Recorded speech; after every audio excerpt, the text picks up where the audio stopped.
Most people don't fail because they are weak. They fail because they make one promise to themselves in the morning, then negotiate with their weakness by night. You don't need more motivation. You need to stop treating your own word like it is optional, because every time you say, I'll start tomorrow, something inside you stops trusting you. Every time you quit when nobody's watching, your future becomes a little heavier. And the dangerous part is this.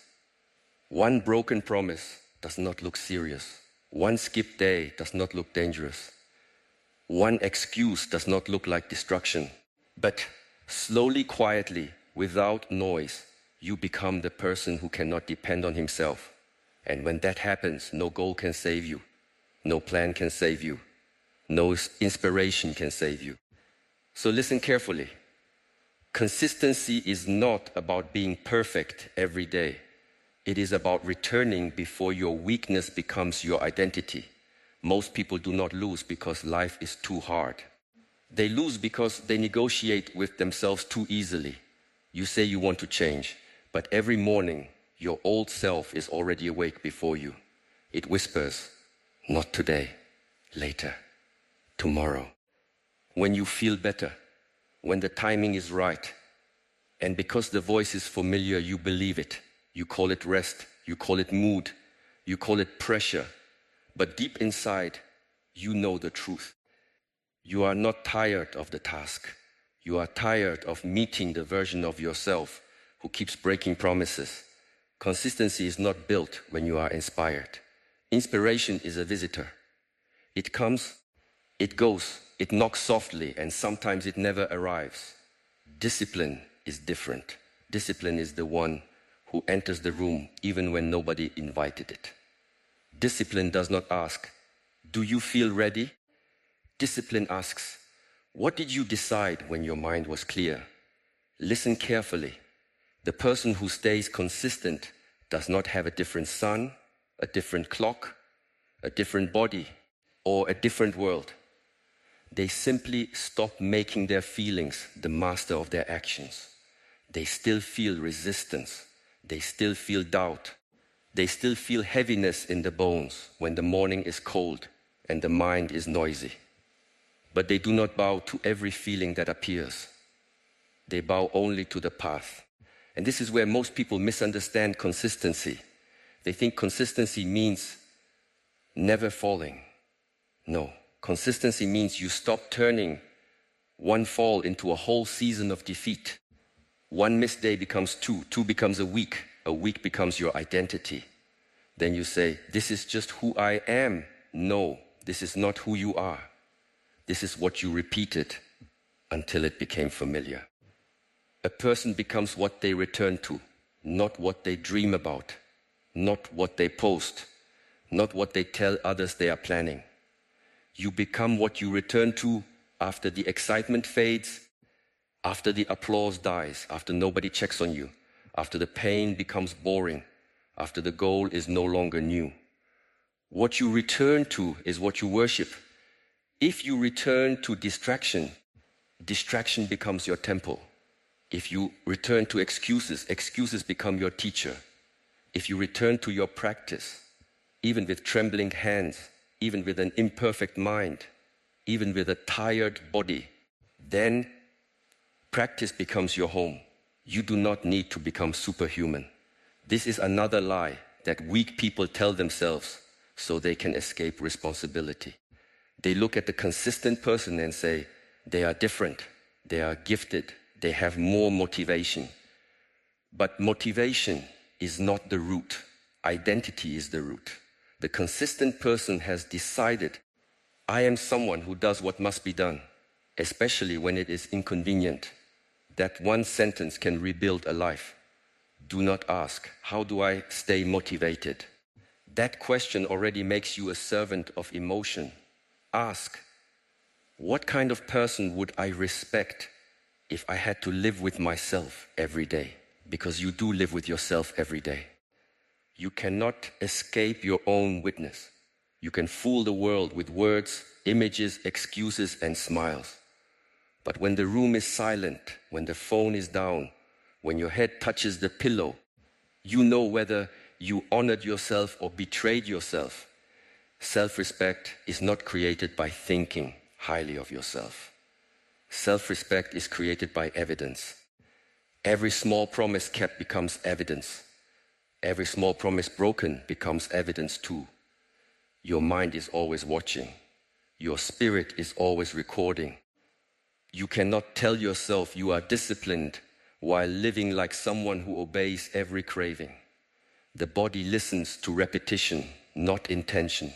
This is why the first battle is never outside. It is inside the moment between impulse and action. The alarm rings. In that tiny moment, your future is watching. The work becomes difficult. In that tiny moment, your future is watching. Someone doubts you. In that tiny moment, your future is watching. You feel unseen, unappreciated, unmotivated. In that tiny moment, your future is watching. Every life is shaped by moments so small that most people ignore them. But the small moments are the gates. Pass through enough of them with courage, and the large doors begin to open. Consistency is not a giant step. It is the refusal to abandon the next small step. You want a secret. Here is one that most people will reject because it is too simple. Make the promise small enough that your pride cannot turn it into theater. People fail because they build promises for the person they wish they were, not the person they actually practice being. They say, from tomorrow I will wake at 5, train for 2 hours, read 50 pages, eat perfectly, work deeply, meditate, and transform my life. This is not discipline. This is emotional intoxication. Then the next day comes and the body refuses. The mind resists. The schedule attacks. The mood changes. And because the promise was too heavy, they drop it completely. Then they say, I lack consistency. No, you lack honesty. Start where you are, not where your ego wants to be seen. If you cannot train for 1 hour, train for 10 minutes. If you cannot read 50 pages, read 2. If you cannot meditate for 30 minutes, sit still for 3. If you cannot clean the whole room, clean 1 corner. But do it with full presence. Do it without drama. Do it without announcing it to the world. Do it like a person laying 1 stone in the foundation of a temple. The stone may look small, but without small stones, no temple stands. The ego hates small beginnings because small beginnings do not impress people. But your future is not built by impressing people. It is built by repeating what strengthens you. Do not confuse intensity with consistency. Intensity is easy for 1 day. Anyone can burn loudly for a moment. Anger can make you work hard for 1 day. Shame can make you train hard for 1 week. Jealousy can push you for a month. But these fires destroy the one who depends on them. Consistency is not a wild flame. It is a quiet lamp that refuses to go out. Protect the lamp. You protect it by making your practice non-negotiable, not dramatic, non-negotiable. There is a difference. Drama says, look how hard this is. Discipline says, this is what I do. Drama wants sympathy. Discipline wants silence. Drama needs an audience. Discipline grows in hidden places. Look at bamboo. For a long time, nothing appears above the soil. A foolish person says, nothing is happening. But beneath the ground, roots are spreading with patience. Then one day, growth becomes visible, and people call it sudden. Nothing about it was sudden. The sudden moment was paid for by invisible repetition. Your life is the same. People see your result, but they do not see the private mornings, the resisted cravings, the lonely repetitions, the conversations you refused, the distractions you denied, the comfort you sacrificed, the excuses you buried before they became words. They do not see the roots, and because they do not see the roots, they misunderstand the tree. Do not live for the applause of people who only arrive when the fruit appears. live for the roots. Consistency becomes easier when you stop asking life to feel good before you do good. Many people are trapped because they wait for emotional permission. They want confidence before action. They want clarity before commitment. They want energy before movement. They want certainty before effort. But the order is often reversed. Action creates confidence. Commitment creates clarity. Movement creates energy. Effort creates certainty. You are waiting for the door to open while the key is already in your hand.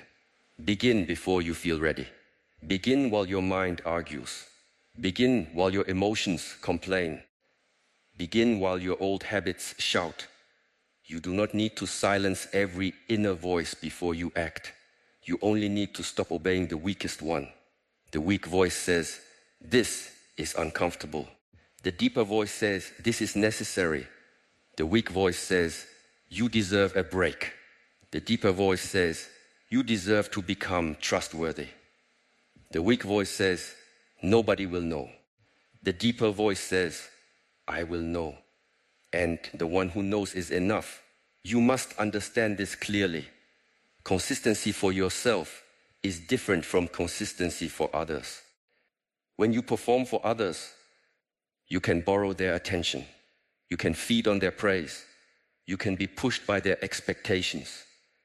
But when you are consistent for yourself, you are alone with your standard. No audience, no reward, no guarantee. Only the quiet question, will I honor what I said I would do?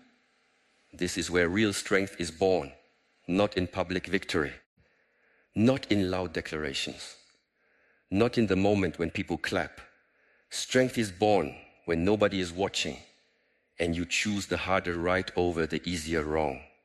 Strength is born when you could escape, but you stay. Strength is born when the old pattern opens its arms and you walk past it without turning your head. Stop making your consistency dependent on ideal conditions. Ideal conditions are a fantasy. There will always be noise. There will always be people who misunderstand you. There will always be days when the body is heavy. There will always be work, family, stress, delays, mistakes, and unexpected problems. If your consistency survives only in perfect conditions, then it is not consistency. It is decoration. A tree that stands only when there is no wind has no roots. Do the practice in the wind. Do it when the day is messy. Do it when your schedule changes. Do it when you cannot do it perfectly. This is important. Perfectionism is one of the most polished excuses. It wears the clothes of high standards, but often it is fear. Fear of looking foolish. Fear of starting small. Fear of being ordinary at the beginning. So you wait until you can do everything perfectly. And while you wait, your life passes. Imperfect action repeated beats perfect intention delayed. Do not worship the perfect routine. Worship the return. When you miss, return. When you fall, return. When you lose focus, return. When you feel ashamed, return. When you think you ruined everything, return. The return is the muscle. The return is the training. The return is the difference between the person who grows and the person who only regrets. Regret is heavy because it is the weight of unused power. You feel regret not only because you failed. You feel regret because something inside you knows you were capable of more honesty. You were capable of one more step. You were capable of less negotiation. You were capable of beginning. Regret is painful because it shows you the distance between your potential and your pattern. Do not drown in regret. Use it as a bell. When the bell rings, wake up. Do not say, I have wasted too much time. This sentence is another trap. The time is gone, yes, but the lesson remains. Take the lesson, leave the shame. Shame can start movement, but it cannot guide a life. A person moved only by shame will eventually collapse. You must build from respect, not hatred. Do not be consistent because you hate yourself. Be consistent because you refuse to abandon yourself again. There is a difference. Hatred says, I am worthless unless I achieve. Respect says, because I am responsible for my life, I will act with dignity. Hatred punishes. Respect trains. Hatred creates obsession. Respect creates devotion. Hatred burns the body. Respect sharpens the spirit. If you want consistency that lasts, stop attacking yourself and start leading yourself. A leader does not scream at the soldier every morning. A leader gives direction. A leader removes confusion. A leader creates order. A leader understands weakness without allowing weakness to rule. You must become the leader of your own inner world. Right now, many people are not led by their highest self. They are led by appetite, fear, comparison, memory, and mood. No wonder they feel scattered. Their inner kingdom has no ruler. Sit with yourself and ask plainly, what is the one practice that, if repeated, would change the direction of my life? Not 10 practices, 1. The undisciplined mind loves complexity because complexity gives it places to hide.